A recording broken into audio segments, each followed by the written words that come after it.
K-9 with the Kalamazoo Department of Public Safety is healing tonight after being stabbed last night. The stabbing happened while police were responding to reports of a man who was carrying a knife and making threats. News 8's Demetrius Sanders is live outside of an emergency animal hospital in Byron Center with reaction from a witness and a vet that cared for the K-9. Demetrius?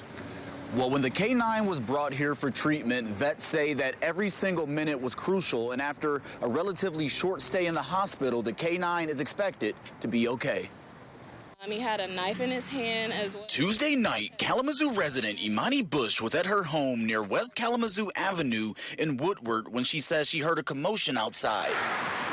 My dog ended up running to the window, so I went and looked out, seeing a guy kind of acting a little wild, but he just walked right on past. Just minutes later, Bush says her neighbor was frantically knocking on her door. She's like, can you please help me? Can you call 911? Like, I need help, I need help. After looking out her peephole, she noticed the same man from earlier in the night threatening her neighbor. I'm like, do you know him, or like, what's going on? She's like, no, I don't know who he is. Like, I just was taking out my trash and he bum rushed me and followed me. Bush eventually dialed 911. When Kalamazoo police arrived, they said a man with a box cutter was on a porch threatening to kill officers and advancing towards them.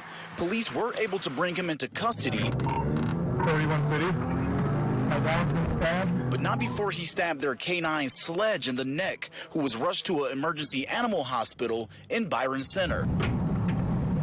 When he got here, he was in shock. He was very pale, very high heart rate. Dr. Samantha Gerber says Sledge was also dealing with significant blood loss. Kind of blood everywhere. The handler was trying to hold pressure on the wound. After about 5 hours of treatment, Sledge was able to be returned to his handler, and Gerber says, thankfully, the 4-year-old Dutch Shepherd is expected to be fine and return to work soon. So we're expecting him to need to take a couple weeks off to heal.